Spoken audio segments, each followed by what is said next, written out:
Hi everyone, welcome to అపూర్వ వంటలు. తింటుంటే ఇంకా తినాలనిపించేంత రుచికరంగా ఉండే మన సంప్రదాయ వంటకం సొరకాయ గారెల రెసిపీతో ఇవాళ మీ ముందుకు వచ్చేసాను.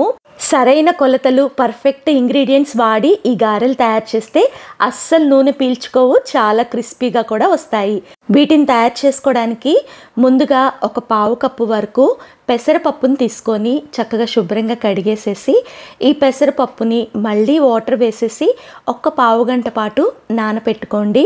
అదే మీరు పచ్చెనగపప్పు వేయాలనుకుంటే అరగంట నానపెట్టుకుంటే సరిపోతుంది. ఇప్పుడు దీనికోసం ఒక గుప్పెడు వరకు కరివేపాకు, అలాగే ఒక టేబుల్ స్పూన్ వరకు జీలకర్ర, 10 పచ్చిమిర్చి, 1.5 ఇంచ్ వరకు కూడా అల్లాన్ని తొక్కు తీసి తీసుకున్నాను. మీరు కారం తినే టేస్ట్కి తగ్గట్టు పచ్చిమిర్చిని, అల్లాన్ని అడ్జస్ట్ చేసుకొని వేసుకోవచ్చు. వీటన్నిటిని సన్నని ముక్కలుగా తరిగి మిక్సీ జార్లోకి తీసుకొని ఒక టేబుల్ స్పూన్ వరకు క్రిస్టల్ సాల్ట్ని వేసేసుకొని దీన్ని బరకగా మిక్సీ పట్టుకోండి. మరీ ఫైన్గా మిక్సీ పట్టుకుంటే బాగుండదు. ఇది పక్కన పెట్టేసుకుందాము. ఎప్పుడైనా గారెలకి ఉల్లిపాయ కాంబినేషన్ చాలా బాగుంటుంది కదా.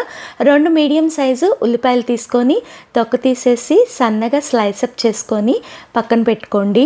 లేతగా ఉన్న ఒక మీడియం సైజు సొరకాయని ఈ గారెల తయారీకి వాడుతున్నాను. ఇది చాలా చిన్న సైజ్ అండి. దీన్నైతే తొక్క తీసేసుకోవాలి. దీనిలో కూడా నేను ఒక పావు భాగం పక్కన పెట్టేసుకొని మిగతా భాగం తీసుకున్నాను. తొక్క తీసుకున్న తర్వాత గ్రేటర్ తీసుకొని పెద్ద రంధ్రాల వైపు ఈ సొరకాయను పెట్టేసేసి చక్కగా తురుము పట్టుకోండి. పెద్ద రంధ్రాల వైపు తురుము పట్టుకోవడం వల్ల మీకు ఇత్తనాలు ఏమన్నా ఉన్నా కూడా ఈజీగా సపరేట్ అయిపోతాయి. తురుము కూడా మనకి గారెల్లో అక్కడక్కడ తగులుతూ బాగుంటుంది. ఈ తురుముని కొలుచుకుంటే ఈ కప్పుతోటి 3 కప్పుల వరకు అయింది. అరకప్పు వరకు ముడి నువ్వులను దీంట్లో వేస్తున్నాను. మీరు మామూలు నువ్వులైనా వాడుకోవచ్చు. ఇందాక గ్రైండ్ చేసి పెట్టిన అల్లం పచ్చిమిర్చి పేస్ట్, అలాగే తరిగి పెట్టుకున్న ఉల్లిపాయ తరుగును కూడా దీంట్లో వేసేసేయండి.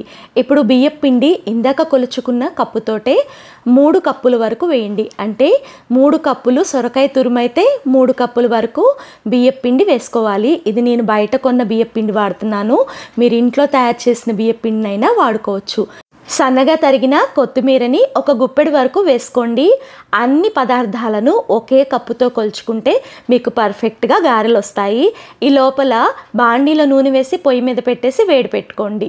ఇప్పుడు మనం అన్నీ రెడీ చేసుకొని ఒక బేషన్లోకి తీసుకున్నాం కదా, వాటన్నిటినీ కూడా ముందుగా బాగా చేత్తో మిక్స్ చేసుకోండి. తర్వాత దీంట్లో 1 కప్పు వరకు నీళ్ళని వేయండి. నీళ్ళు ఒకేసారి వేయకుండా కొంచెంగా వేసుకుంటూ చక్కగా ఈ పిండిని బాగా కలిసే విధంగా మిక్స్ చేసుకోండి. దీంట్లో ఇందాక నానబెట్టిన పెసరపప్పును నీళ్లు వంపేసి వేసేసి పెసరపప్పు పిండిలో బాగా కలిసే విధంగా మిక్స్ చేసుకోండి. నేను స్టార్టింగ్లో వేయటం మర్చిపోయా, అందుకని లాస్ట్లో వేసా. పిండి కన్సిస్టెన్సీ చూడండి, ఇలాగా ఉండాలి. అంటే మనకి చేత్తో పట్టుకుంటే గారె చేయటానికి ఈజీగా ఉండాలి. చపాతీ పిండి కన్నా కూడా కొంచెం స్మూత్గానే ఉండాలి. వీటిని చిన్న బాల్స్గా తయారు చేసుకొని పక్కన పెట్టుకోండి. మిగిలిన పిండి మీద క్లాత్ని కప్పేసుకోండి. దీనివల్ల పిండి అనేది పొడి బారకుండా చక్కగా అలాగే ఉంటుంది. ఇప్పుడైతే గారెల తయారీకి ఒక కవర్ని తీసుకొని దాని మీద నూనెని అప్లై చేసి మనం రెడీ చేసుకున్న గారెపిండి ముద్దను పెట్టేసి చక్కగా స్ప్రెడ్ చేసుకోండి. ఎక్కడ హెచ్చు తగ్గులు లేకుండా స్ప్రెడ్ చేసుకున్న తర్వాత మధ్యలో హోల్ పెట్టుకొని గారెని కవర్ నుంచి సపరేట్ చేసి కాగుతున్న నూనెలో వేసేసేయండి. అరిటాకు మీద కూడా మీరు ఇదే ప్రాసెస్లో గారెలు తయారు చేసుకోవచ్చు.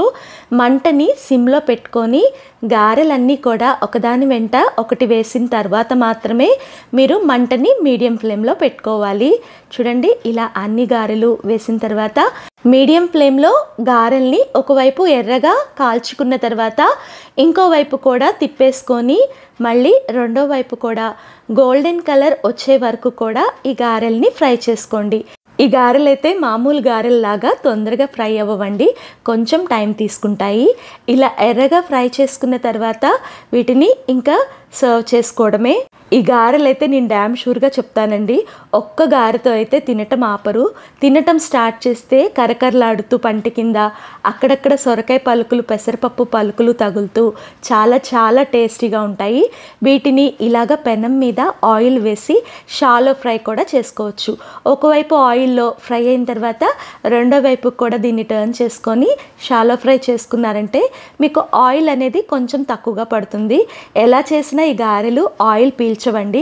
తప్పనిసరిగా ఈసారి ఈ సొరకాయ గారెల్ని ట్రై చేసి మీకు ఎలా వచ్చాయో కామెంట్ చేయండి. ఫస్ట్ టైం మన వీడియోస్ చూస్తుంటే ఇలాంటి వంటకాల కోసం మన అపూర్వ వంటలు ఛానల్ని సబ్స్క్రైబ్ చేసుకొని బెల్ ఐకాన్ ఆల్ అని ప్రెస్ చేస్తే నేను పెట్టే ప్రతి నోటిఫికేషన్ మీకు వస్తుంది. వీడియో నచ్చితే లైక్ చేయండి, దానివల్ల తెలియని వాళ్ళకు కూడా ఈ వీడియో వెళ్తుంది, వాళ్ళకి ఉపయోగపడుతుంది. అలాగే మన వీడియోస్ని ఎక్కువగా షేర్ చేయండి. Thank you for watching. ఇంకొక హెల్దీ రెసిపీతో మీ ముందుంటాను.